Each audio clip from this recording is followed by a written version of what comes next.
মদিনার বাজার দিয়ে নবীজি যাচ্ছেন, নবীজির একটা ওট পছন্দ হয়েছে। তো নবী ওটের মালিকের কাছে গিয়ে জিজ্ঞেস করলেন, ভাইয়া এই ওটটার দাম কত? ওই দামাদামি হলো, নবী সে দামে কিনতে রাজি হলেন, কিন্তু নবীর কাছে তখন অর্থ ছিল না। তখন নবীজি ওনাকে বললেন, আপনি আমাকে ওটটা দেন, আমি এখনই গিয়ে আপনার সেই প্রাপ্যটা পাঠিয়ে দিচ্ছি। ওটের মালিক ওনাকে ওটটা দিয়ে দিলেন। আশেপাশে যারা ওটের মালিক ছিল সবাই জিজ্ঞেস করতেছে, এই পাগলা, তুমি কি যাকে ওট দিয়েছো তাকে চিনো? বলে যে না। নাম জানো? বলে যে না। পরিচয় জানো? বলে যে না। ঠিকানা জানো? না। তো তুমি যে ওটটা দিয়ে দিলা, উনি যদি ওটার টাকাটা না ফাটায় তখন তো তুমি লসের মধ্যে চলে যাবা। সে ওটের মালিক বলে, এত সুন্দর নুরানি চেহারাওয়ালা কখনো বাটপার হতে পারে না, কখনো চিটার হতে পারে না, কখনো মৃত্যুক হতে পারে না।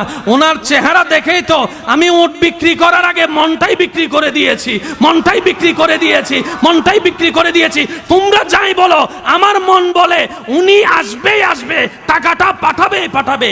এই কথা বলতে না বলতে কিছুক্ষণ পরে নবীজির একজন সাহাবা এসে বলছেন, একটু আগে একজনে ওট নিয়ে গিয়েছেন, কাছ থেকে ওটের মালিকটাকে একটু দেখতে চাই। উনি বলে যে আমার থেকে।